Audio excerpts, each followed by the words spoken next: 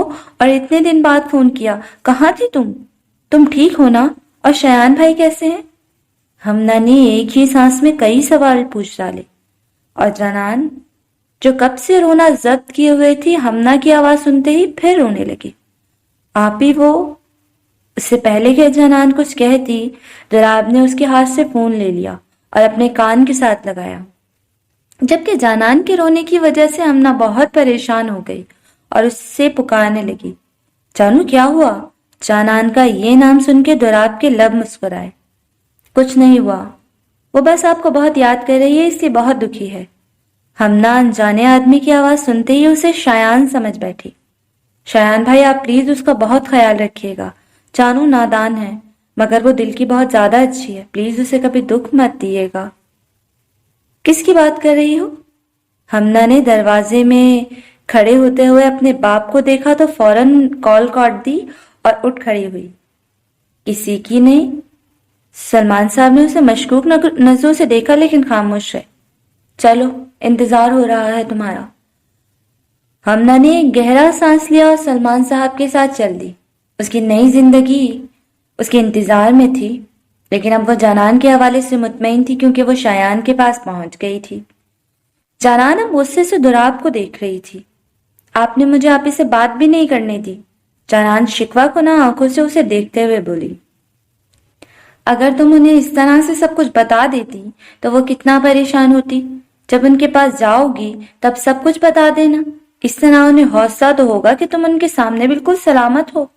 دراب نے اسے سمجھایا تو وہ بھی ہاں میں سر ہلانے لگی۔ آپ کا بہت شکریہ، آپ نے میرے لیے بہت کچھ کیا، اگر مجھے موقع ملا تو آپ کے لیے بھی کچھ نہ کچھ کروں گی۔ دراب اس کی بات پر مسکرایا اور اس سے ہوٹل چلنے کا کہا جہاں اس کے پہنچنے سے پہلے ساتھ کھانا منگوا چکا تھا۔ لو گڑیا یہ ڈش ٹرائی کرو، یہاں کی سب سے فیمس ڈش ہے۔ جانان نے ہاں میں سر ہلایا تھا۔ سعد اور دراب اس کا دل بہلانے کی مکمل کوشش کر رہے تھے۔ وہ نہیں چاہتے تھے کہ جانان ایسا افسردہ منہ بنا کر رہے۔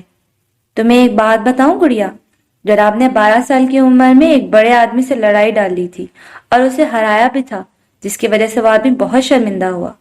دراب نے اس واقعے پر سعد کو گھور کر دیکھا لیکن وہ چپ نہیں رہا۔ پھر؟ جانان نے دلچسپی سے پوچھا۔ اگلے دن اسے اسکول جا کر پتا چلا کہ وہ آدمی تو اس کا نیا ٹیچر تھا، اور پھر وہ روزانہ دراب کو کلاس کے سامنے ڈنڈے لگاتا تھا، وہ بھی پیٹھ پر۔ جہاں جانان اور سعد ہنس رہے تھے وہیں دراب منہ بنا کر دونوں کو کھا جانے والی نظروں سے دیکھ رہا تھا۔ چپ چاپ کھانا کھاؤ۔ دراب کے روب جمانے کی کوشش کو دیکھ کر وہ دونوں ہنسنے لگے تھے، جبکہ دراب کے لیے جانان کے چہرے پر آنے والی مسکراہٹ بہت قیمتی تھی۔ جانان نے کھانا کھاتے ہوئے دراب کی طرف دیکھا اور پھر سے کھانا کھانے میں مصروف ہو گئی۔ نکاح کی رسم ادا ہو چکی تھی۔ ہمنا ہمیشہ کے لیے عثمان ملک کے نام کر دی گئی تھی۔ سب لوگ انہیں مبارکباد دے رہے تھے، جس نے ہمنا کو کوئی فرق نہیں پڑ رہا تھا۔ وہ بت بنے عثمان کے ساتھ کھڑی تھی۔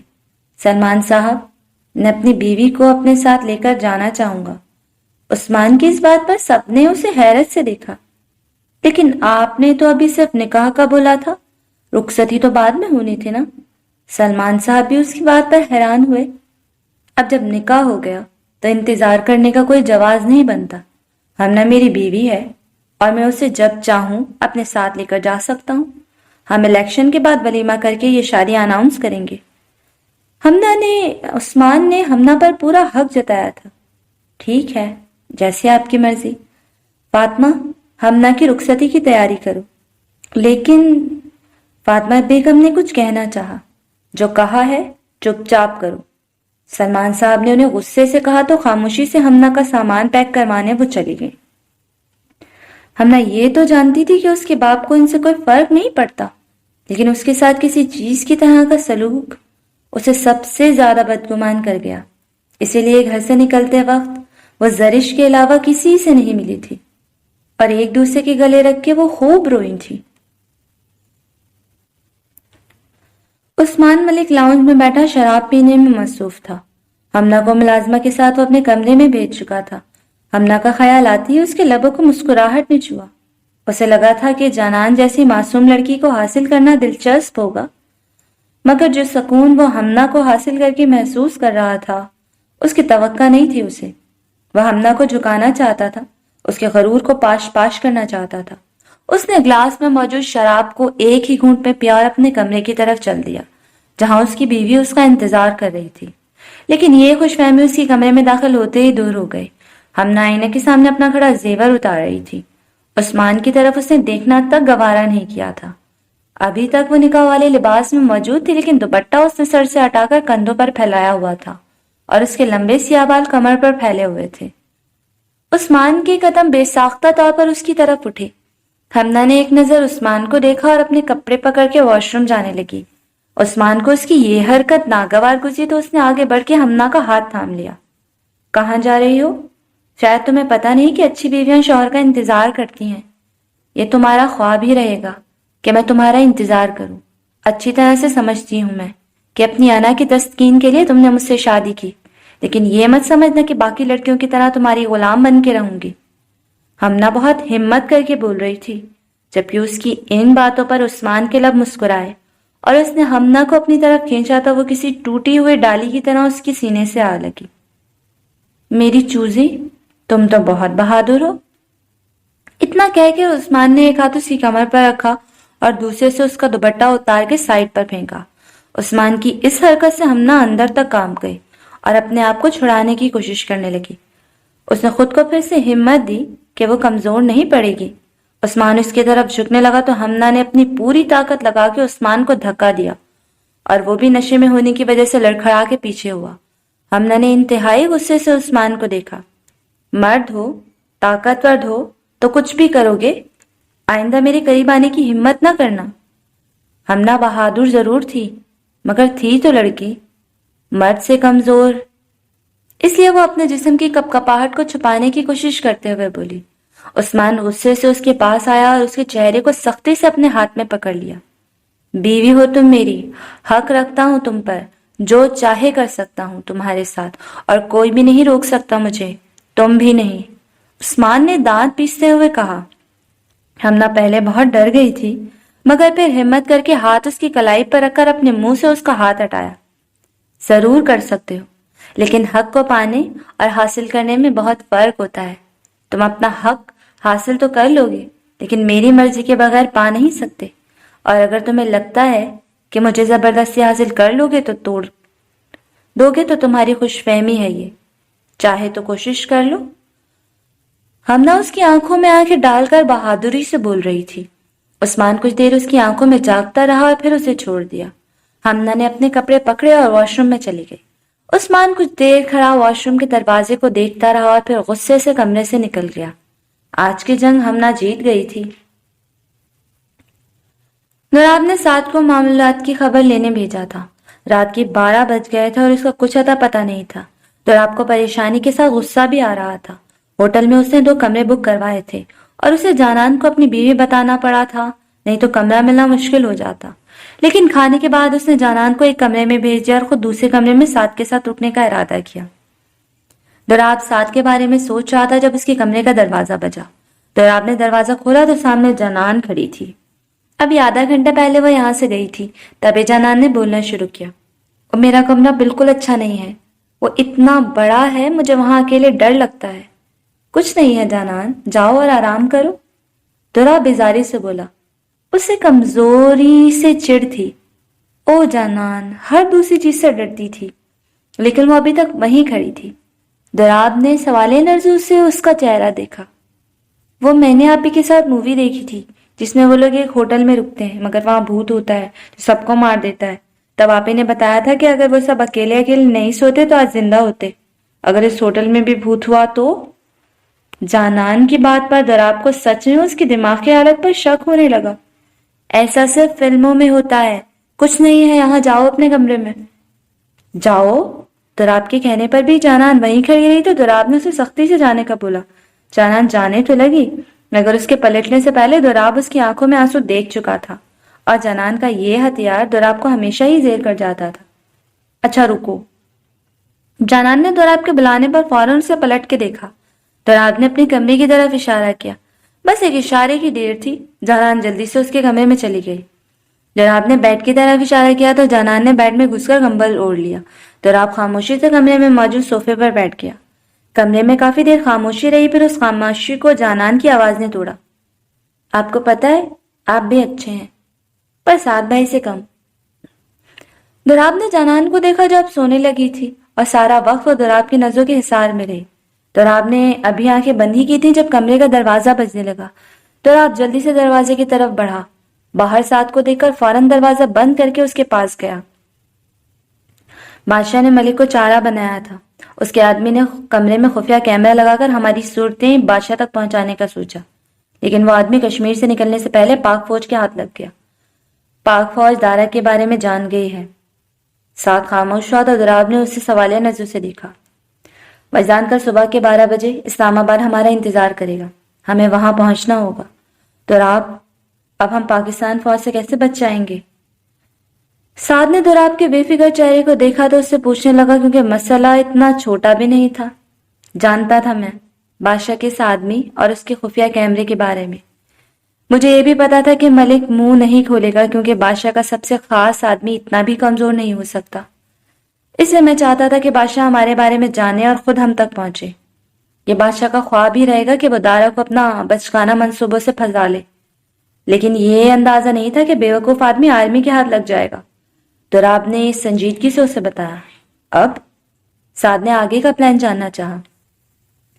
ہم کل جنان کو اسلام آباد کے ریلوے اسٹیشن سے لاہور کی ٹرین میں بٹھا دیں گے اور خود وجدان کے ساتھ جائیں گے۔ دوراب کی بات سے سعد کا پارا ہائی ہو گیا۔ تم اسے واپس بھیج رہے ہو؟ تم اندھے ہو دوراب، یا جان بوجھ کر کبوتر کی طرح آنکھیں بند کر رہے ہو؟ نہ چاہتے ہوئے بھی سعد کی آواز بلند ہوئی۔ کیا کہنا چاہتے ہو؟ دوراب کے چہرے پر کوئی خاص تاثر نہیں تھا۔ محبت کرتے ہو تم اس سے؟ تمہارے ہر عمل سے اس کے لیے پیار جھلکتا ہے جو تم دونوں بے وقوفوں کو نظر نہیں آ رہا۔ سعد وہاں سے جانے لگا۔ اسے دوراب ایک اچھا انسان لگتا ہے، لیکن دارا نہیں۔ دارا کسی کو اچھا نہیں لگتا، اور یہ تم بھی جانتے ہو کہ دارا کے ساتھ کسی کا مستقبل نہیں۔ میں وہی کر رہا ہوں جو بہتر ہے۔ دوراب نے اسے بتانا ضروری سمجھا، جبکہ اس بات پر سعد مڑ کر اس کے پاس آیا۔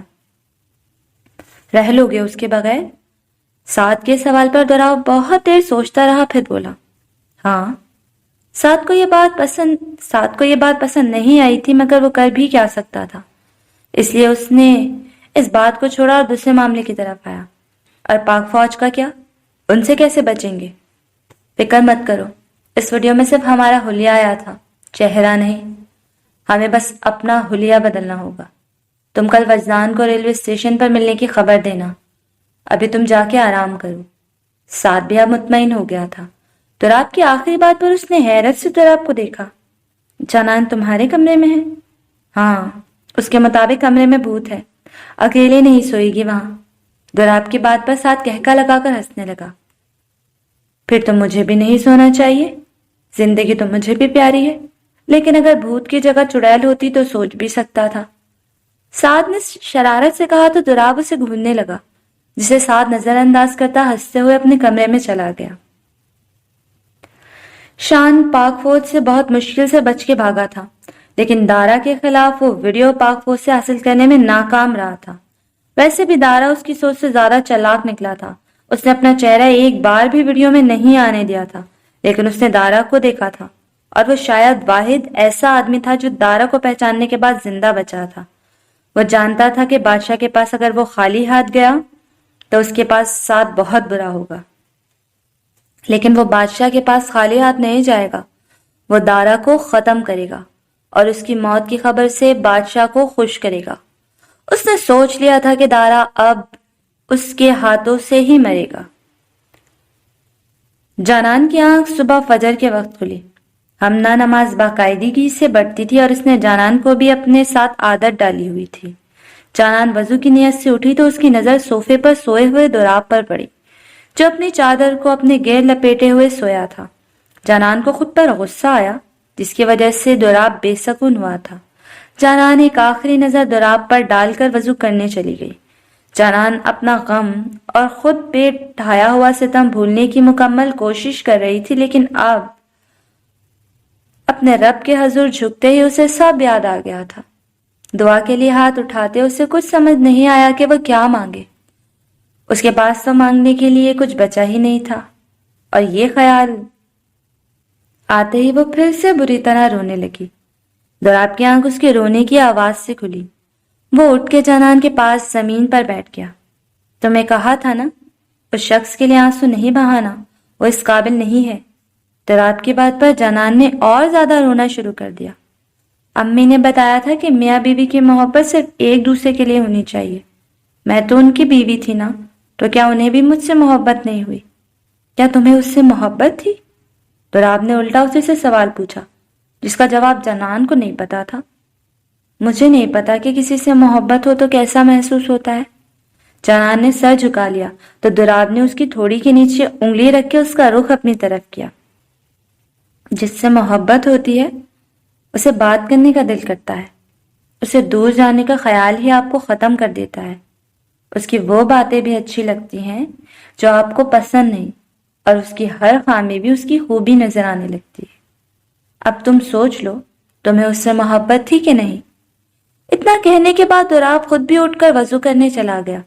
جبکہ جنان اس کی بتائی باتوں کے بارے میں سوچنے لگی تو اس کی روح تک کانپ گئی، کیونکہ یہ سب وہ دوراب کے لیے محسوس کرتی تھی۔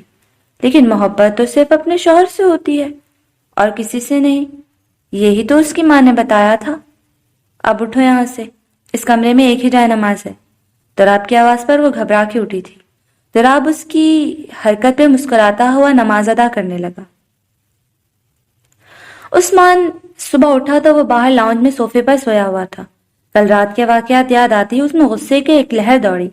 کیسے اس کی بیوی نے اسے بے عزت کر کے دھتکارا تھا۔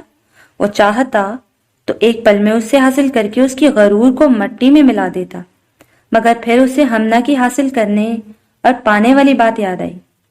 اتنا تو وہ سمجھ گیا تھا کہ ہمنا کو زبردستی حاصل کرنے سے اس کا سر نہیں جھکے گا۔ وہ اتنی آسان بھی نہیں تھی۔ اسے جھکانے کے لیے اسے ہمنا کو اس کی مرضی سے پانا ہوگا، اور وہ ایسا کر کے رہے گا۔ وہ اٹھ کر اپنے کمرے کی طرف بڑھا۔ دروازہ کھول کے اندر داخل ہوا تو ہمنا اپنے بال باندھ رہی تھی۔ مجھے لگا تم سوئی ہوگی ابھی تک۔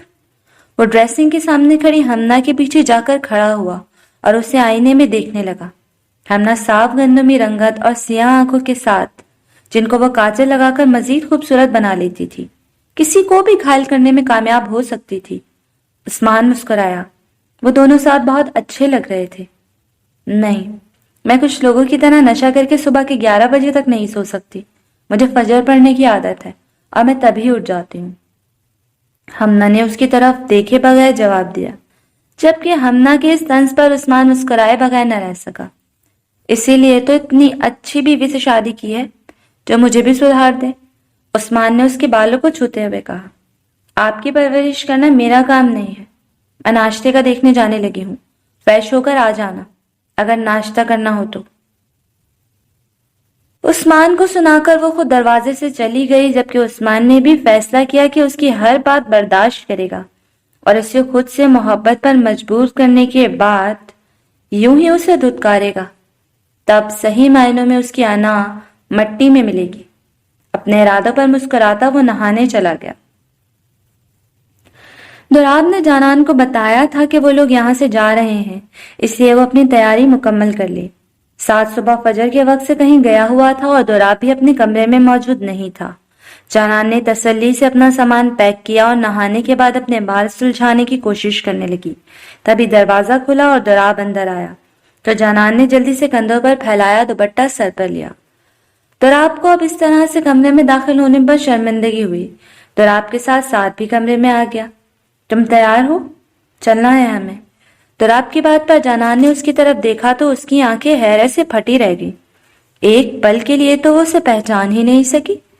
دوراب کو اس نے جب دیکھا تھا وہ شلوار قمیض میں ہی ہوتا تھا اور اس کے اوپر بھی گرم چادر اوڑھ لیتا تھا، لیکن اب دوراب نے بلو جینز کے ساتھ وائٹ شرٹ پر براؤن جیکٹ پہنی تھی، جبکہ اپنے کندھوں تک آتے بالوں کو پیچھے کی طرف سیٹ کر کے اور سٹائلش بنایا تھا۔ داڑھی کو بھی معمول سے چھوٹا کیا تھا۔ قدآور اور کامتی جسم کے ساتھ وہ بہت زیادہ خوبرو لگ رہا تھا۔ اپنی سنہری آنکھوں کو چھوٹا کیے وہ جانان کو دیکھ رہا تھا۔ جانان نے گھبرا کر دوراب سے نظریں ہٹا کر سعد کو دیکھا تو وہ بھی دوراب کی طرح ماڈرن طرز کے کپڑوں میں ملبوس تھا۔ وہ دونوں آج بہت زیادہ مختلف اور خوبرو لگ رہے تھے۔ ہم کہاں جا رہے ہیں؟ جانان نے ان سے نظر ہٹاتے ہوئے پوچھا۔ فی الحال تو اسلام آباد، دوراب کے بھائی کے پاس۔ سعد کی بات پر جانان یہ سوچنے لگی کہ بھائی سے ملنے کے لیے کوئی اتنا تیار ہوتا ہے۔ اچھا، آپ کے بھائی بھی ہیں؟ آپ سے بڑے ہیں یا چھوٹے؟ بڑا ہے مگر زیادہ نہیں، دوراب نے جانان کا سامان پکڑتے ہوئے بتایا، جبکہ اس کی بات نے جانان کو خوش کر دیا۔ یہ تو بہت اچھا ہے، میں ان سے آپ کی بہت ساری شکایتیں لگاؤں گی اور ان کو اپنی اور سعد بھائی کی ٹیم میں لے لوں گی۔ جانان نے چہکتے ہوئے کہا تو سعد نے بہت مشکل سے اپنا کہہ کر روکا، کیونکہ وہ وجدان کو نہیں جانتی تھی۔ اگر اس کو دوراب ادرک کا پتہ چلا تو وجدان تو ادرک کے ساتھ لہسن بھی تھا۔ ان لوگوں نے ہوٹل سے اچھا سا کھانا کیا، ناشتہ کیا اور پھر بس میں بیٹھ کر اسلام آباد کی طرف روانہ ہوئے۔ تو رات کیسی نیند آئی تمہیں؟ عثمان کب سے اس سے باتیں کرنے کی کوشش کر رہا تھا، لیکن حمنا نے بھی ٹھانا ہوا تھا کہ اس سے کوئی بات نہیں کرے گی۔ آخر مسئلہ کیا ہے تمہارے ساتھ؟ سیدھے طریقے سے بات نہیں کر سکتی؟ عثمان کافی حد تک اب اس سے چڑ گیا تھا، جبکہ حمنا اپنا دھیان ناشتے کرنے میں مصروف تھی۔ عثمان کا دل کیا کہ اسے ایک تھپڑ لگا دے۔ اس سے پہلے کہ وہ اسے کچھ کہتا، ملازم نے سلمان صاحب اور فاطمہ بیگم کی آمد کے بارے میں بتایا۔ بھیجو انہیں۔ حمنا وہاں سے اٹھ کے جانے لگی تو عثمان نے اس کا ہاتھ تھام لیا۔ تمہارے ماں باپ آئے ہیں اور تم ان سے ملنا تک گوارا نہیں کر رہی؟ حمنا نے اپنا ہاتھ اس کی گرفت سے آزاد کروایا اور وہاں سے جانے لگی تو سامنے موجود سلمان صاحب کو دیکھ کر رک گئی۔ سلمان صاحب اس سے ملنے لگے تو اس نے منہ پھیر لیا اور فاطمہ بیگم کی طرف جا کر انہیں گلے لگا لیا۔ کیسی ہیں آپ؟ میں ٹھیک ہوں، تم تو ٹھیک ہو نا؟ انہوں نے حمنا سے پوچھا تو وہ ان کا ہاتھ تھام کے اپنے کمرے کی طرف چل گئی تھی۔ کمرے میں لا کر اس نے انہیں صوفے پر بٹھایا اور خود زمین پر بیٹھ گئی۔ آپ میری فکر نہیں کریں امی، آپ کی بیٹی بہت بہادر ہے، ایسے شخص سے ڈر کے نہیں جھکے گی۔ فاطمہ بیگم مسکراتے ہوئے اسے دیکھنے لگی اور پھر پیار سے سر پر ہاتھ پھیر کر بولی، اللہ تمہیں ہمت دے میری جان، اور جانان کو بھی۔ جانان کی یاد میں ان کی آنکھیں نم ہوئی تھی۔ آپ فکر مت کریں، جانو بالکل ٹھیک ہے اور شایان بھائی کے پاس ہے، بات ہوئی تھی اس سے میری۔ کیا سچ میں؟ ٹھیک تو ہے نا میری بچی؟ حمنا کی بات پر فاطمہ بیگم نے بے چینی سے پوچھا۔ جی، اور اب جب بات ہوگی تو میں کوشش کروں گی کہ اسے آنے کا کہوں۔ اب آپ بیٹھیں، میں آپ کے لیے کچھ لے کر آتی ہوں۔ حمنا فاطمہ بیگم کو کمرے میں چھوڑ کر خود کچن کی طرف جا رہی تھی جب اس کا دھیان سلمان صاحب اور عثمان کی باتوں پر گیا۔ عثمان صاحب، آپ نے جو چاہا تھا وہ تو ہو گیا، آ گئی حمنا آپ کے نکاح میں۔ اب آپ بھی اپنا وعدہ پورا کریں اور الیکشن سے ہٹ جائیں تاکہ یہ الیکشن میں جیت سکوں۔ سلمان صاحب کی بات نے حمنا کے چلتے قدم روک دیے۔ وہ یہ تو جانتی تھی کہ اس کا باپ جانان کا سودا کرنا چاہتا تھا، لیکن اسے یہ نہیں پتا تھا کہ حمنا کے ساتھ بھی وہی کر چکا ہے۔ حمنا کو اپنے بات سے حد سے زیادہ نفرت ہو رہی تھی۔ آپ فکر نہیں کریں عثمان ملک، اپنی زبان کا پکا ہے، ہمارے درمیان جیسا طے ہوا تھا ویسا ہی ہوگا۔ حمنا ان دونوں کے درمیان ہونے والی اس گفتگو کو سن کر وہ واپس فاطمہ بیگم کے پاس جانے لگی، لیکن وہ اب جانتی تھی اسے کیا کرنا ہے۔ ان دونوں مردوں کو وہ اس طرح سے کامیاب نہیں ہونے دے گی۔ 4 گھنٹے مسلسل سفر کرنے کے بعد اب وہ اسلام آباد پہنچ گئے تھے۔ جانان کو یہ سفر اتنا برا بھی نہیں لگا تھا۔ سارا راستہ وہ سعد اور دوراب سے ہر طرح کی باتیں کرتی رہی تھی۔ سعد کو تو اس کی باتیں پہلے سے اچھی لگتی تھی، لیکن آج تو دوراب بھی بہت دھیان سے اس کی باتیں خاموشی سے سنتا جا رہا تھا۔ وہ بس اسٹیشن سے باہر آئے تو سامنے ہی وجدان کو دیکھ کر دوراب ان کی طرف چل دیا۔ جانان نے وجدان کو دیکھا جو صاف رنگت کے ساتھ انتہائی سنجیدہ چہرے کا مالک تھا۔ وہ قد و قامت میں بالکل دوراب کے جتنا ہی تھا۔ یہ ان کے بھائی ہیں؟ جانان نے شرارت سے سعد سے پوچھا تو سعد نے فوراً بتا دیا، کیونکہ جانان کا وجدان سے بات کر کے جو چہرہ بنتا تھا، سعد کو وہ دیکھنے کا شدت سے انتظار تھا۔ سعد کے بتاتے ہی جانان جلدی سے وجدان کے پاس جا کر کھڑی ہو گئی۔ السلام علیکم بھائی، کیسے ہیں آپ؟ جانان نے جلدی سے بولا تو وجدان اسے کوئی جواب دیے بغیر دوراب کے پاس چلا گیا، بلکہ اس نے تو جانان کو دیکھا تک نہیں تھا۔ اسے ایسا لگا کہ اس نے ہوا سے بات کی ہے۔ جانان نے منہ پھلا لیا اور سعد کے پاس آ کر کھڑی ہو گئی جو اب بری طرح ہنس رہا تھا۔ یہ تو ان سے بھی بڑے سڑو ہیں، آپ نے بتایا نہیں نا، اس لیے میں اتنی ایکسائٹڈ تھی۔ جانان نے منہ بنا کے کہا تو سعد اور ہنسنے لگا۔ اچھا تو یہ بھی ادرک ہے کیا؟ سعد نے شرارت سے پوچھا۔ نہیں، یہ تو کریلے کی کوئی قسم ہے۔ جانان نے پہلے سے پھولے ہوئے گالوں کو اور پھلا لیا۔ تبھی دوراب جانان کے پاس آیا اور اس کے ہاتھ میں ایک کاغذ پکڑایا۔ یہ کیا ہے؟ تمہاری لاہور کی ٹکٹ۔ جانان نے حیرت سے دوراب کو دیکھا۔ میں لاہور جا رہی ہوں؟ تو جانا نہیں تھا کیا؟ دوراب نے بیزاری سے پوچھا تو اس کے چہرے پر اس طرح کے تاثرات جانان کے نازک دل سے برداشت نہیں ہوئے۔ اس نے آنکھوں میں آنسو لے کر سعد کو دیکھا۔ آپ نے مجھے پہلے کیوں نہیں بتایا؟ گڑیا، تم نے جانا تو تھا ہی، آج نہیں تو کل۔ سعد نے اسے سمجھانے کی کوشش کی، حالانکہ جانان کے جانے پر وہ بھی بہت دکھی تھا۔ فیضان نے چلنے کا کہا تو دوراب نے جانان کا ہاتھ پکڑ کے اسے گاڑی میں بٹھا دیا۔ سارا راستہ جانان ایک لفظ بھی نہیں بولی، وہ بس دوراب کو دیکھے جا رہی تھی۔ وہ اپنے جذبات سمجھنے سے قاصر تھی۔ وہ دوراب سے محبت تو نہیں کرتی تھی، پھر کیوں اس سے دور جانے کا خیال اس کی دھڑکنوں کو روک رہا تھا؟ ریلوے اسٹیشن پہنچ کر وجدان نے گاڑی روکی تو دوراب نے پار نکل کر جانان کا سامان پکڑا۔ جانان ابھی بھی گاڑی میں بت بنی بیٹھی تھی۔ باہر آؤ۔ جب دوراب کے بلانے پر بھی جانان باہر نہیں نکلی تو دوراب نے اس کا ہاتھ پکڑا اور اسے خود گاڑی سے نکال کر اپنے ساتھ کھڑا کیا۔ ساتھ بھی دوراب کے پاس آ گیا۔ دوراب نے بھی ریلوے اسٹیشن کی طرف قدم بڑھائے ہی تھے کہ جانان کی آواز نے اس کے قدم روک لیے۔ جب دوراب نے جانان کو اسے بھائی کہنے سے منع کیا تھا، اس کے بعد جانان نے اب اس کا نام پکارا تھا، اور یہ بات دوراب سے چھپی ہوئی نہیں تھی۔ پھر بھی اس نے جانان کا چہرہ دیکھے بغیر اسے اپنے ساتھ کھینچتے ہوئے ٹرین کے پاس لے آیا تھا۔ ساتھ بھی دوراب کے ساتھ آیا تھا، جبکہ وجدان اسٹیشن سے باہر ہی کھڑا تھا۔ دوراب نے جانان کو ٹرین میں لا کر سیٹ پر بٹھایا اور واپس جانے کے لیے مڑا، لیکن اس کا ہاتھ ابھی بھی جانان کے ہاتھ میں تھا۔ دوراب نے جانان کی طرف دیکھا تو اس کی آنکھوں میں بے تحاشا غم اور شکوہ تھا۔ دوراب نے اس سے منہ موڑ لیا اور بے دردی سے اپنا ہاتھ چھڑوا کر باہر آ گیا۔ سعد نے اس کے کندھے پر ہاتھ رکھا، جسے دوراب جھٹک کر ٹرین کے پچھلے ڈبے کے پاس جا کر کھڑا ہو گیا۔ وہ نہیں چاہتا تھا کہ جانان اسے چھوڑ کر جائے، لیکن اسے وہ کرنا تھا جو جانان کے لیے سب سے بہتر ہو، اور اس کے لیے دوراب سے دوری ہی بہتر تھی۔ جانان ٹرین میں بیٹھی بری طرح رو رہی تھی۔ وہ نہیں جانا چاہتی تھی، لیکن جب دوراب ہی اسے پاس نہیں رکھنا چاہتا تھا تو وہ کیا کرتی؟ دوراب کا خیال آتے ہی اٹھ کر ٹرین کے دروازے میں آ گئی اور دوراب کو دیکھنے لگی، جو کچھ فاصلے پر اس کی طرف پیٹ کیے کھڑا تھا اور سعد اسے کچھ کہہ رہا تھا۔ ٹرین نے ہارن کی آواز سے اسے چلنے کا اشارہ کیا اور آہستہ سے رفتار پکڑنے لگی۔ جانان دوراب پر آخری نظر ڈال کے واپس مڑنے لگی تو اس کی نظر ایک آدمی پر گئی جس نے خود کو پوری طرح سے چادر میں چھپایا ہوا تھا۔ جانان اسے نظر انداز کرتی اگر اس کے ہاتھ میں بندوق نہیں دیکھتی، جس کا ہلکا سا سرا وہ اپنی چادر میں سے نکال کر نشانہ باندھنے کی کوشش کر رہا تھا، لیکن لوگوں کے گزرنے کی وجہ سے وہ نشانہ نہیں لگا پا رہا تھا۔ جانان نے جب اس کی بندوق کا رخ دیکھا تو اس کے رونگٹے کھڑے ہو گئے، کیونکہ اس کا نشانہ دوراب تھا۔ دوراب! جانان چلائی، لیکن شاید ٹرین کی شور کی وجہ سے وہ اسے سن نہیں سکا۔ جانان جلدی سے ٹرین سے اتری اور اس آدمی کی طرف بھاگنے لگی، کیونکہ دوراب اس سے بہت دور تھا۔ وہ سخت وقت پر نہیں پہنچ سکتی تھی، وہ بس اس آدمی کو دوراب کو مارنے نہیں دے سکتی تھی۔ شان بہت خوش تھا، دارا اس کے نشانے پر تھا۔ بادشاہ کے تمام آدمیوں میں سے دارا کا خاتمہ اس کے ہاتھوں ہونا تھا۔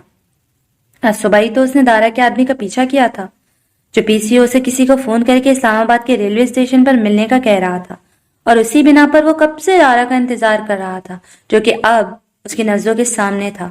کافی کوشش کے بعد اس نے ایک مسکراہٹ کے ساتھ دارا پر نشانہ لگایا اور گولی چلائی، لیکن اس کی گولی چلاتے ہی ایک لڑکی اس سے آ کے ٹکرائی اور اس کے ہاتھ میں موجود بندوق اس سے چھیننے کی کوشش کرنے لگی۔ اس آدمی کو کچھ سمجھ نہیں آ رہا تھا، اس نے لڑکی کو زور سے دھکا دیا، لیکن وہ بری طرح سے اس کے بازو سے چپکی اس کی بندوق پر جھپٹ رہی تھی، اور اس جھپٹا جھپٹی میں اس کی چادر بھی اس سے پرے ہٹ گئی۔ اب اس کو ایک ہی حل نظر آیا تھا۔ اس نے بندوق کا رخ اس لڑکی کی طرف کیا اور گولی چلا دی۔ دراب کا دل اس سے بغاوت پر اترا تھا۔ جانان اس کی محبت تھی، اس کی چاہت تھی۔ اس کی جدائی دراب کیسے برداشت کر رہا تھا یہ وہی جانتا تھا۔ آنسو نکلنے کی مکمل کوشش کر رہے تھے مگر دراب نے بے رحمی سے انہیں قید ہی رکھا تھا۔ دراب اسے روک لو پلیز یار، نہیں رہ پاؤ گے اس کے بغیر۔ سعد اس سے کہہ رہا تھا، نہیں سعد، وہی ہوگا جو بہتر ہے، اور بہتر یہی ہے۔ ٹرین ہارن بجاتے ہوئے آہستہ سے چلنے لگی اور ٹرین دراب کو اپنی دشمن لگی جو اس سے اس کی زندگی چھین رہی تھی۔ اچانک دراب کو اپنے بالکل پاس سے ہی ہوا کی تیزی سے کچھ گزرتا محسوس ہوا جسے دراب بخوبی واقف تھا، لیکن گولی کی آواز نہیں آئی تھی، شاید ٹرین کی شور کی وجہ سے یا پھر گن پر سائلنسر لگا ہوا تھا۔ دراب نے فوراً مڑ کے دیکھا تو اسے جانان ایک آدمی سے بھڑتے ہوئے نظر آئی۔ دراب کو سمجھ آ گیا تھا کہ گولی اس نے ہی چلائی تھی اور اس کا نشانہ جانان کی وجہ سے چوٹ گیا تھا۔ دراب نے فوراً اس کی طرف بھاگنا شروع کیا، لیکن اس کے دیکھتے ہی دیکھتے جانان اس آدمی سے جدا ہو کر زمین پر گری تھی۔ سعد نے جیسے ہی دراب کو جانان کی طرف بھاگتے دیکھا، اس نے اپنی کمر کے پاس سے پستل نکالی اور جلدی سے نشانہ بناتی اس آدمی پر گولی چلا دی جو اس کے کندھے کو لگی، لیکن جانان کے زمین پر گرنے کی وجہ سے بھگدڑ مچ گئی اور وہ آدمی بھیڑ میں غائب ہو گیا۔ دراب بہت تیزی سے جانان کے پاس پہنچا اور اس کا سر پکڑ کے اپنی گود میں رکھا۔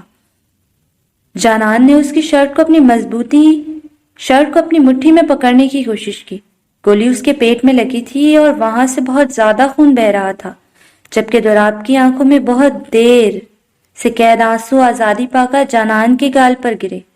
جانان کی آنکھوں کے ساتھ سانسیں بھی بند ہو رہی تھی۔ دراب کو لگا کہ اس کا وجود، اس کی دنیا، اس کا سکون سب ختم ہو رہا تھا۔ کچھ بھی نہیں بچا تھا اس کے پاس، کچھ بھی نہیں۔ ہمنا فاطمہ بیگم اور سلمان صاحب کے جانے کے بعد سے اپنے کمرے سے باہر نہیں نکلی تھی۔ اسے بہت زیادہ بے چینی ہو رہی تھی۔ جانان سے کل تو اس نے بات کی تھی، لیکن نہ ہونے کے برابر۔ جانان رو بھی تو رہی تھی اور شیان کی وجہ بتانے پر ہمنا نے فوراً یقین بھی کر لیا تھا، لیکن اب اسے خود پر غصہ آ رہا تھا کیونکہ وہ نہیں جانتی تھی کہ جانان سے کیسے بات کرے۔ ابھی وہ اس سب کے بارے میں سوچ رہی تھی کہ عثمان کمرے میں داخل ہوا اور اس کے پاس آیا اور اس کی گود میں باکس رکھا۔ ہمنا سوالیہ نظر سے اسے دیکھنے لگی۔ سوچا کہ ہماری شادی ہو گئی ہے اور ولیمہ بھی فی الحال نہیں ہوا، تو ہم کسی اور طریقے سے اسے بہتر کرتے ہیں۔ تم اسے پہن کے تیار ہو جاؤ، ہم باہر کھانے پر چلتے ہیں۔ عثمان نے اسے کہا تو ہمنا نے وہ باکس اٹھا کر نیچے پھینک دیا۔ نہ تو مجھے تمہارے ساتھ کہیں جانا ہے اور نہ ہی تمہاری دی ہوئی ڈریس پہننے میں کوئی دلچسپی ہے۔ جبکہ ہمنا کی اس حرکت پر عثمان کا پارا ہائی ہو گیا۔ اس نے ہمنا کو سختی سے بازوں سے پکڑ کے کھڑا کیا اور غصے سے اس طرف دیکھنے لگا۔ میں کل رات سے تمہاری یہ حرکتیں برداشت کر رہا ہوں، اب بس۔ میں نے تم سے ریکویسٹ نہیں کی، آرڈر دیا ہے۔ And my dear wife, you should follow my commands۔ Humna بھی اس کی آنکھوں میں آنکھیں ڈال کر اسے گھورنے لگی۔ تمہیں کیا لگتا ہے کہ اس طرح سختی کر کے اور اپنی طاقت کا رعب دکھا کر جو کہو گے وہ کروں گی؟ تو غلط فہمی ہے تمہاری۔ Because my dear husband, I'm not your slave۔ Humna نے اتنا کہتے ہی سختی سے اپنے آپ کو چھڑوایا تھا، جبکہ اس کی بات سن کے عثمان مسکرانے لگا۔ ٹھیک ہے، پھر اگر تمہیں اپنی مرضی کرنی ہے تو کرو، لیکن یہ بات یاد رکھنا کہ اگر تم اس ڈریس میں تیار ہو کر میرے ساتھ نہیں گئی تو آج اس گھر کا ہر نوکر بھوکا سوئے گا۔ اب مرضی تمہاری ہے۔ اتنا کہنے کے بعد عثمان وہاں سے مسکراتے ہوئے چلا گیا۔ ہمنا نے غصے سے اس باکس کو اٹھا کر بیڈ پر پھینکا، کیونکہ وہ بھی جانتی تھی کہ عثمان آج کی جنگ میں فتح حاصل کر کے گیا تھا۔ نہیں، کچھ نہیں ہو سکتا اس کی جانان کو، وہ اسے کچھ بھی ہونے نہیں دے گا۔ دراب جانان کو خود میں بھینچ رہا تھا جیسے اسے اپنے اندر چھپا لے گا۔ ساتھ جلدی سے دراب کے پاس آیا اور اسے زور سے ہلانے لگا۔ دراب چلو، ہمیں یہاں سے جانان کو لے کر جانا ہے، جلد ہی سیکیورٹی آ جائے گی یہاں۔ ساتھ دراب کو زور سے ہلاتے ہوئے بول رہا تھا، لیکن دراب کو کچھ سمجھ نہیں آ رہا تھا۔ وہ زندہ ہے دراب، ہمیں اسے ڈاکٹر کے پاس لے کر جانا ہوگا، اٹھو پلیز۔ سعد کی بات پر دراب نے جنان کو دیکھا اور جلدی سے اسے باہوں میں اٹھا کر باہر کی طرف بھاگنے لگا۔ وجدان ان کو اس حالت میں آتا دیکھ کر حیران ہوا، پھر فوراً گاڑی میں بیٹھ کر گاڑی سٹارٹ کر دی۔ دراب نے جلدی سے جنان کو پچھلی سیٹ پر اپنی گود میں سر رکھ کر لٹا لیا اور سعد کے فرنٹ سیٹ پر بیٹھتے ہی وجدان نے گاڑی چلا دی۔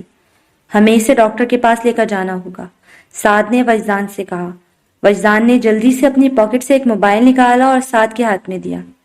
اس میں ڈاکٹر فہد صدیق کا نمبر ہے، انہیں کال کر کے ساری سچویشن بتاؤ، میں وہیں جا رہا ہوں، اور دراب اس کے زخم پر کچھ رکھ کر خون بہنے کو روکو۔ وجدان نے جیسا کہا تھا سعد اسی پر عمل کرنے لگا۔ دراب نے جنان کے گلے سے اس کا دوپٹہ کھینچا اور اسے زور سے زخم پر رکھ دیا۔ دراب اس سب کے بارے میں بہت اچھے سے جانتا تھا، لیکن ابھی اس کا دماغ معاف تھا۔ ٹھیک 10 منٹ بعد وجدان ایک پرائیویٹ ہاسپٹل کے سامنے تھا، جس کے گارڈ نے گاڑی کو دیکھتے ہی جلدی سے دروازہ کھولا۔ گاڑی کے رکتے ہی دراب نے جنان کو اپنے بازوں میں اٹھایا اور اندھی کی طرف بھاگنے لگا۔ وجدان اور سعد بھی اس کے ساتھ تھے۔ دراب کے ہال میں داخل ہوتے ہی ڈاکٹر فہد اس کے پاس آئے اور جنان کو اسٹریچر پر لٹانے کا بولا۔ دراب نے جلدی سے جنان کو اسٹریچر پر لٹا دیا تو ڈاکٹر فہد کا اسٹاف فوراً سے آپریشن کے لیے لے گئے۔ دراب اپنے چہرے کو ہاتھوں میں تھامتے ہوئے بینچ پر بیٹھ گیا اور بری طرح سے رونے لگا۔ سعد مسلسل اسے حوصلہ دینے کی کوشش کر رہا تھا، لیکن آنکھیں اس کی بھی نم ہو گئی۔ سعد، اگر اسے کچھ ہوا تو مر جاؤں گا، میں نہیں رہ سکتا میں اس کے بغیر، اس دنیا میں جہاں جانان نہ ہو۔ کچھ نہیں ہوگا اسے دراب، تم بس اللہ سے دعا کرو۔ جبکہ وجدان دراب کو بہت حیرت سے دیکھ رہا تھا، کیونکہ اس کے مطابق دراب بالکل اس کے جیسا تھا، جذبات اور کمزوریوں سے دور رہنے والا، لیکن وجدان عشق کی طاقت کو نہیں سمجھتا تھا۔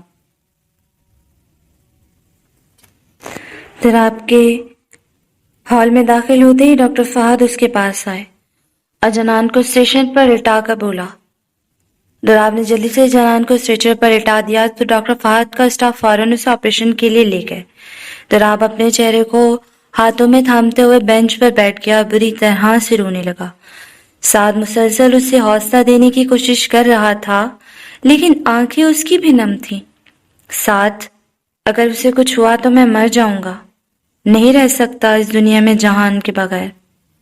کچھ نہیں ہوگا اسے دراب، تم بس اللہ سے دعا کرو۔ جبکہ وجدان دراب کو بہت حیرت سے دیکھ رہا تھا، کیونکہ اس کے مطابق دراب بالکل اس کے جیسا تھا، جذبات اور کمزوریوں سے دور رہنے والا، لیکن وجدان عشق کی طاقت کو نہیں سمجھتا تھا۔ جنان کا آپریشن تقریباً 2 گھنٹے تک چلتا رہا اور یہ وقت دراب کے لیے کسی قیامت سے کم نہیں تھا۔ وہ مسلسل اپنے رب کے حضور دعائیں کرتا رہا۔ آخرکار ڈاکٹر فہد آپریشن تھیٹر سے باہر آئے تو دراب فوراً کھڑے ہو کر انہیں دیکھنے لگا۔ ان کا بہت زیادہ خون بہہ گیا تھا۔ اسے تو میں نے ہینڈل کر لیا، لیکن ڈر اور خوف کی وجہ سے ان کا نروس بریک ڈاؤن ہوا ہے، جس کی وجہ سے انہیں ہوش نہیں آ رہا۔ اگر جلد انہیں ہوش نہیں آیا تو وہ کوما میں جا سکتی ہیں۔ دعا کریں کہ انہیں ہوش آ جائے۔ ڈاکٹر فہد کی باتیں دراب کے اعصاب پر ہتھوڑے کی طرح برس رہی تھیں۔ وہ بس اتنا جانتا تھا کہ اگر جنان کو کچھ ہو گیا تو دراب خود کو ختم کر دے گا یا دارا اس دنیا کو۔ شایان جلد از جلد اسلام آباد سے نکلنا چاہتا تھا۔ دارا اسے دیکھ چکا تھا اور یہ بات اس کے حق میں بہت بری ثابت ہوگی۔ ایک ڈاکٹر کو گن پوائنٹ پر رکھ کے اس نے خود کی پٹی کروائی تھی، لیکن اس کے کندھے میں زخم گہرا تھا، اسے باقاعدہ علاج کی ضرورت تھی، لیکن ابھی سب سے زیادہ ضروری اس کے لیے یہاں سے نکلنا تھا۔ جس بس میں وہ سفر کر رہا تھا وہ ایک جھٹکے سے رکی تھی۔ ایک آدمی چہرے کو نقاب سے ڈھانپے اور ہاتھ میں بندوق لیے بس میں داخل ہوا۔ اس نے سب مسافروں پر نظر دوڑائی جو بہت ڈر چکے تھے، لیکن اس پر نظر رکھتے ہی سیدھا اس کی طرف آیا اور اسے گریبان سے پکڑ باہر لے جانے کی کوشش کرنے لگا۔ کسی نے بھی اسے روکنے کی کوشش نہیں کی تھی۔ اس نے اپنی بندوق نکالنا چاہی، جسے اس نقاب پوش نے ناکام کر دیا اور اسے بندوق چھین کر اسے بند گاڑی میں ڈالنے لگا۔ اب خوف سے اس کے ہاتھ پاؤں پھول رہے تھے، جبکہ مخالف نے اس کے خوف کو حقارت سے دیکھا۔ فکر مت کر، دارا کا شکار ہے تو، اتنی آسان موت نہیں ملے گی تجھے۔ اتنا کہہ کر اس نے ایک رومال اس کے منہ پر رکھ کر اسے بے ہوش کر دیا۔ ہمنا بہت لگن سے تیار ہوئی تھی۔ وہ جان بوجھ کر بہت زیادہ خوبصورت لگنا چاہتی تھی تاکہ عثمان کو اپنی اہمیت دکھا سکے۔ وہ سیڑھیاں اتر کر نیچے آنے لگی تو لاؤنج میں کھڑے عثمان نے اس پر ایک نظر ڈالی اور پھر ہٹانا ہی بھول گیا۔ عثمان کے دیے ہوئے لائٹ پنک کلر کے فراک میں ہلکے میک اپ کے ساتھ بالوں کو کھلا چھوڑے وہ نظر لگ جانے کی حد تک خوبصورت لگ رہی تھی۔ عثمان کا دل اسے پانے کے لیے اور زیادہ مچلنے لگا تھا۔ چلیں؟ عثمان کے قریب کھڑی وہ ایک ادا سے پوچھ رہی تھی تو عثمان نے نہیں میں سر ہلایا۔ کوئی چادر لو، تم عثمان ملک کی ملکیت ہو اور تمہیں اس طرح سے دیکھنے کا اختیار صرف میرا ہے۔ جبکہ ہمنا کو اس کی بات بری نہیں لگی تھی کیونکہ وہ خود بھی بے پردگی کو پسند نہیں کرتی تھی، اس لیے جلدی سے چادر اوڑھ کے آئی اور عثمان کے ساتھ گاڑی میں بیٹھ گئے۔ عثمان خاموشی سے گاڑی ڈرائیو کر رہا تھا اور ہمنا لاہور کی رونق دیکھنے میں مصروف تھی۔ اس نے ایک نظر عثمان کو دیکھا جو پینٹ کوٹ میں بہت زیادہ خوبصورت لگ رہا تھا۔ ہمنا کو سمجھ نہیں آ رہا تھا کہ عثمان اس طرح سے جانان سے کیوں شادی کرنا چاہتا تھا، حالانکہ کوئی بھی لڑکی اس کی خوبصورتی اور دولت پر فدا ہو سکتی تھی، کہیں وہ جانان سے محبت۔ ہمنا نے اس خیال کو اپنے دماغ سے جھٹک دیا۔ آخر کار وہ ریسٹورنٹ پہنچ گئے جہاں عثمان نے ان کے لیے پرائیویٹ روم بک کروایا تھا۔ میں نے تمہارے لیے ڈریس سلیکٹ کی تھی تو سوچا تھا کہ تم پر اچھی لگے گی، لیکن یہ نہیں سوچا تھا کہ اتنی زیادہ اچھی لگے گی۔ عثمان نے اس کو شرارت سے کہا تو ہمنا گالوں پر آنے والی سرخی کو روکتے ہوئے اسے گھورنے لگی۔ بھائی بیوی کی تعریف تو بنتی ہے نا، کوئی ضرورت نہیں، اسے پہننا میری مجبوری سے زیادہ کچھ نہیں تھا۔ ہمنا منہ پھیرتے ہوئے بولی تو عثمان نے اس کے ہاتھ پر اپنا ہاتھ رکھا جسے ہمنا گھورنے لگی۔ ہمنا ہم میاں بیوی ہیں، زندگی بھر کا ساتھ ہے ہمارا، ایک دوسرے سے دوری اور نفرت سے کوئی فائدہ نہیں ہوگا، ہمیشہ ایسا تو نہیں رہ سکتے نا۔ ہمنا نے ان کے ہاتھ سے نظر ہٹا کر عثمان کو دیکھا۔ کیا واقعی ایسا چاہتے ہیں آپ؟ بالکل، عثمان نے نرمی سے جواب دیا۔ تو ٹھیک ہے، جو میں چاہتی ہوں آپ وہ کر دیں اور میں ہمارے رشتے کو اس کا اصلی مقام دوں گی۔ بولیں، کر سکتے ہیں میری ڈیمانڈ پوری؟ ہمنا نے اسے چیلنج کیا تو عثمان سیدھا ہو کر اسے دیکھنے لگا۔ بولو، کیا چاہیے تمہیں؟ جو چاہو گی عثمان ملک اس دنیا سے چھین کر تمہارے قدموں میں رکھ دے گا۔ جبکہ ہمنا دلچسپی سے مسکراتے ہوئے بولی، آپ الیکشن پر نہ صرف کھڑے ہوں گے بلکہ آپ جیتیں گے بھی۔ میں نے تمہارے باپ کو زبان دی ہے، وہ میرا مسئلہ نہیں ہے۔ آپ بس اتنا جان لیں کہ جس دن آپ الیکشن میں جیت گئے اسی دن میں ہمارے رشتے کے سب تقاضے پورے کروں گی۔ ہمنا نے اسے کہا تو وہ دلکشی سے مسکراتے ہوئے کہا۔ عثمان کا چہرہ دیکھ کر وہ اندازہ لگا سکتی تھی کہ اب اس کے باپ کو الیکشن میں ہارنے سے کوئی بھی نہیں روک سکتا۔ دراب جانان کا ہاتھ پکڑے اس کے پاس بیٹھا اسے دیکھ رہا تھا۔ وہ ہمیشہ اس کے زیادہ بولنے سے اس کو ڈانٹتا تھا، لیکن اب جانان کا خاموش ہو جانا اس سے برداشت نہیں ہو رہا تھا۔ کیوں کیا تم نے ایسا؟ میری زندگی کے لیے اپنے آپ کو خطرے میں ڈال کیسے سکتی ہو تم؟ میری زندگی میں صرف ایک ہی اچھی بات ہے اور وہ تم، اسے ہی مٹا کر تمہیں کیسے لگتا ہے کہ میں جی لوں گا؟ پاگل لڑکی۔ دراب کے دل کو یہ بات چیر رہی تھی کہ ایک انتہائی معصوم فرشتہ صفت انسان نے اپنی زندگی کو خطرے میں ڈال کر دارا جیسے جانور کو بچایا تھا جسے دراب کے مطابق جینے کا حق نہیں۔ پلیز ٹھیک ہو جاؤ، پھر تم بھی مجھے بہت ڈانٹنا، بالکل میری طرح، بس پلیز اٹھ جاؤ جانان۔ دراب کی آنکھوں سے آنسو ٹوٹ کر جانان کے ہاتھ پر گرے۔ بہت لڑا ہوں میں اپنے جذبات سے، اپنے آپ سے، مجھے یہی لگا تھا کہ تم سے دوری ہی ہم دونوں کے لیے بہتر ہوگی، لیکن تمہیں کھو نہیں سکتا، کوئی بھی سزا دے دینا یار، لیکن ابھی ٹھیک ہو جاؤ، پھر کبھی بھی تمہیں دور نہیں جانے دوں گا، اپنا بنا لوں گا تمہیں اور سب سے دور لے جاؤں گا، بہت دور۔ دراب اس کا ہاتھ اپنے لبوں کے ساتھ لگائے اپنی محبت کا اظہار کر رہا تھا۔ اس کے ہاتھ کے ساتھ اپنا ماتھا لگا کر وہ وہیں بیٹھا رہا۔ وجدان ابھی بھی دراب کو باہر کھڑا حیرت سے دیکھ رہا تھا۔ دراب تو بالکل اس کے جیسا تھا، ایک سخت چٹان کی طرح جسے کوئی بھی توڑ نہیں سکتا تھا، لیکن ایک چھوٹی سی لڑکی اس چٹان کو بری طرح سے بکھیر چکی تھی۔ وجدان کو اس سے چڑ ہو رہی تھی۔ اس نے اس کے بھائی کو کمزور بنا دیا۔ ان سب کی دعائیں رنگ لے آئی تھی۔ جانان کو 2 دن کے بعد ہوش آ گیا۔ یہ 2 دن دوراب چند پل کے لیے بھی جانان سے دور نہیں ہوا تھا۔ ڈاکٹر فہد نے انہیں خوشخبری دی تھی کہ جانان اب خطرے سے باہر ہے۔ دوراب جانان کے بالکل پاس کھڑے اس سے غصے سے گھور رہا تھا۔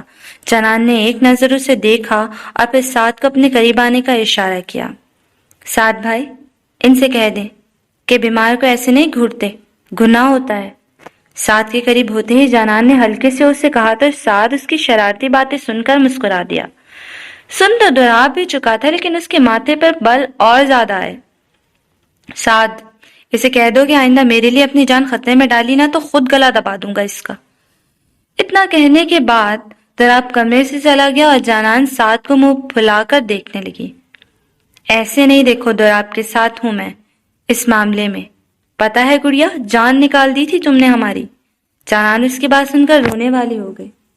تو کیا آپ دونوں ناراض ہیں مجھ سے؟ نہیں، پریشان تھے لیکن دوراب تو تمہارے پاس سے ہی نہیں اٹھا 2 دن تک، مگر اب تم بالکل ٹھیک ہو۔ سعد نے مسکرا کے اس کے سر پر ہاتھ رکھا، لیکن جانان صرف یہ سوچ رہی تھی کہ اب دوراب 2 دن اس کے ساتھ کیوں رہا تھا۔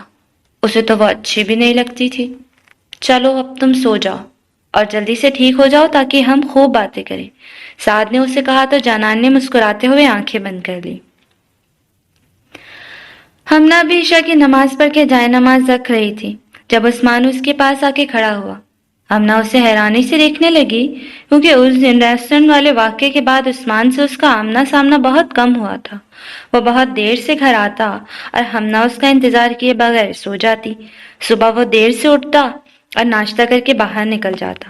ہمنا نے سوالیہ نظروں سے اسے دیکھا تو عثمان نے اس کے سامنے ایک فائل رکھی اور خود اپنا کوٹ اتارتا ہوا ڈریسنگ روم کی طرف چل دیا۔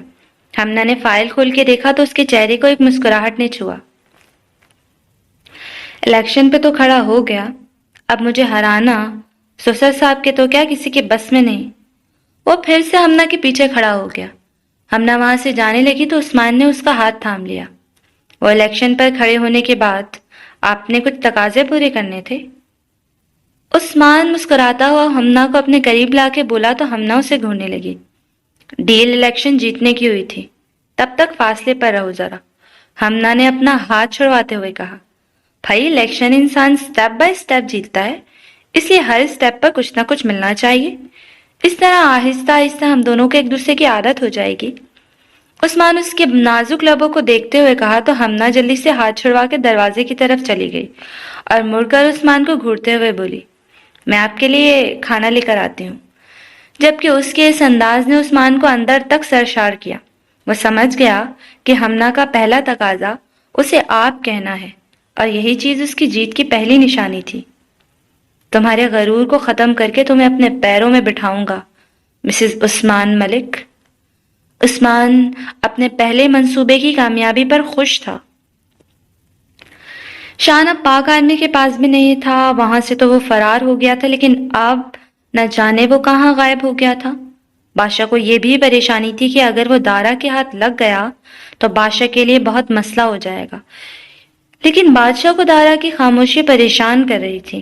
کافی عرصے سے دارا نے اس کے کام میں ٹانگ نہیں اڑائی تھی اور بادشاہ کو اس کی وجہ سمجھ نہیں آ رہی تھی۔ بہرام، بہرام، دارا اپنے سب سے خاص آدمی کو بلانے لگا جو اس کے لیے اس کا دایاں ہاتھ تھا۔ ملک کو تو وہ پہلے ہی کھو چکا تھا، اب بہرام اس کے لیے کافی قیمتی تھا اور اگر وہ دارا کے ہاتھ لگ گیا تو بادشاہ کا کافی نقصان ہو سکتا تھا۔ جی سردار، دارا کو پھانسنا پڑے گا، وہ ضرور کچھ بڑا سوچ رہا ہے۔ اتنی خاموشی کی کیا وجہ ہو سکتی ہے؟ بادشاہ نے بہرام سے پوچھا۔ مجھے بھی ایسا ہی لگتا ہے سردار، اس دفعہ ہتھیاروں کی اسمگلنگ کے درمیان بھی رکاوٹ نہیں بنا۔ پھر ہمیں کچھ سوچنا چاہیے اس بارے میں، کچھ بڑا سوچ بہرام، دارا کو پھنسانا کے لیے جس سے وہ ہمیں زندہ ملے۔ بادشاہ کو بہرام کے چالاک دماغ پر پورا بھروسہ تھا۔ جی سردار، بس کچھ وقت۔ ٹھیک ہے، لیکن دارا اس سے بچنا نہیں چاہیے۔ بادشاہ اپنے چہرے پر وحشت سجائے بول رہا تھا۔ بہرام ہاں میں سر ہلاتا چلا گیا۔ سلمان صاحب بہت غصے سے عثمان ملک کے آفس میں داخل ہوئے۔ یہ کیا حرکت ہے؟ ہمارے درمیان سودا ہوا تھا اور اب تم پھر سے الیکشن پر کھڑے ہو گئے ہو؟ سلمان صاحب کے انداز پر عثمان کا پارا ہائی ہو گیا۔ آواز نیچے رکھیں سلمان صاحب، یہ آفس ہے میرا۔ رہی بات الیکشن کی تو اس پر آپ کی بیٹی ہی کھڑا کر رہی ہے مجھے۔ آپ اپنی بیوی کا حکم تو ٹال نہیں سکتا۔ عثمان چہرے پر مسکراہٹ سجائے بولا، لیکن تم اپنی بات سے پھر نہیں سکتے۔ میں ہمنا کو واپس لے آؤں گا۔ اس بات پر عثمان ملک غصے سے مٹھیاں بیچ کر سلمان صاحب کو دیکھنے لگا۔ آج کے بعد میں ایسا سننا بھی برداشت نہیں کروں گا۔ ہمنا میری ہے، اب صرف میری۔ آپ تو کیا، وہ خود بھی اب خود کو دور لے جانے کے بارے میں سوچ بھی نہیں سکتی۔ اس لیے بہتر یہی ہے کہ عزت سے چلے جائیں اور الیکشن کے لیے زیادہ پیسے ضائع مت کریے گا، کیونکہ آپ کچھ بھی کر لیں جیت نہیں سکیں گے۔ سلمان صاحب اس بات پر غصے سے وہاں سے چلے گئے، لیکن وہ یہ بھی جانتے تھے کہ ہمنا کو وہ قابو میں رکھ کے عثمان سے بات نہیں منوا سکتے۔ اس کی جگہ جانان یا زرش ہوتی تو بات کچھ اور تھی۔ اب انہیں عثمان کو الیکشن سے ہٹانے کا کوئی اور طریقہ ڈھونڈنا پڑے گا، کیونکہ وہ عثمان کے ہوتے ہوئے جیت نہیں سکتے تھے۔ عوام بھی عثمان کے ساتھ تھی اور اس کی پارٹی بھی زیادہ اسٹرانگ تھی۔ اب جیتنے کے لیے انہیں کچھ اور سوچنا پڑے گا۔ جانان کی ریکوری کافی اچھے سے ہو رہی تھی، کیونکہ اس کا بہت اچھے سے خیال رکھا جا رہا تھا۔ تراب خود اس کے پاس بیٹھ کر اسے کچھ نہ کچھ کھلاتا اور اگر وہ منع کر دیتی تو اسے گھوننے لگتا، جس کی وجہ سے جانان کو کبھی دلیا تو کبھی فروٹس کھانے پڑتے جو اسے پسند بھی نہیں تھے، لیکن تراب کے ڈر سے کھا لیتی۔ اس واقعے کے گزرے 2 ہفتے ہو گئے تھے اور یہ سارا وقت تراب جانان کے پاس ہی رہا تھا، جس کی وجہ سے اس کے بہت سے کام ادھورے رہ گئے تھے۔ تم باہر نہیں جا سکتی جانان، بہت سردی ہے۔ جانان باہر جانے کی ضد کر رہی تھی کیونکہ کمرے میں رہ کر وہ بور ہو گئی تھی۔ تراب کے منع کرنے پر جانان نے منہ پھلا لیا۔ آپ بالکل بھی اچھے نہیں ہیں، سعد بھائی کو آنے دیں، میں ان سے آپ کی شکایت لگاؤں گی اور ان کے ساتھ چلی جاؤں گی۔ اس سے پہلے کہ دراب اسے بتاتا کہ سعد دراب سے پوچھے بغیر کچھ نہیں کرے گا، سعد کمرے میں آیا اور دراب کو وجدان کے بارے میں بتایا جو اس کا باہر انتظار کر رہا تھا۔ وجدان جانان کو گولی لگنے کے 1 دن بعد ہی اپنے کام کو چلا گیا تھا اور دراب جانتا تھا کہ وہ ضرور کسی ضروری کام کی وجہ سے اتنی دور آیا ہوگا۔ ویسے بھی دراب کے برعکس وجدان پہچان بدلنے اور نئی پہچان بنانے میں ماہر تھا، اس لیے بس یا ٹرین کے بجائے جہاز سے سفر کرتا تھا۔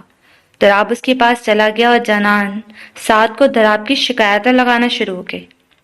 دراب، مجھے تو لگتا ہے کہ اب تمہارا بادشاہ تک پہنچنے کا ارادہ نہیں رہا۔ کب تک یہاں رہو گے؟ اپنے کام پھر سے شروع کر چکا ہے وہ، آگے سوچو کیا کرنا ہے۔ وجدان نے بیزاری سے دراب کو کہا۔ دراب کے ماتھے پر بل پڑ گئے، لیکن اس نے وجدان کو کچھ کہا نہیں کیونکہ وہ صحیح کہہ رہا تھا۔ ہم جانان کو پشاور لے کے جائیں گے، اس کے بعد دیکھتے ہیں کہ کیا کرنا ہے۔ تم اسے واپس نہیں بھیج رہے؟ وجدان نے سپاٹ لہجے میں پوچھا۔ نہیں، میں نے سیکھ لیا ہے کہ اپنی قسمت سے لڑا نہیں جاتا، اس لیے اب میرا ارادہ جانان کو اپنا بنانے کا ہے۔ وجدان نے ہاں میں سر ہلایا اور ڈاکٹر فہد کے پاس جانے لگا۔ دراب واپس گیا تو جانان ابھی تک سعد سے شکایتیں لگانے میں مصروف تھی۔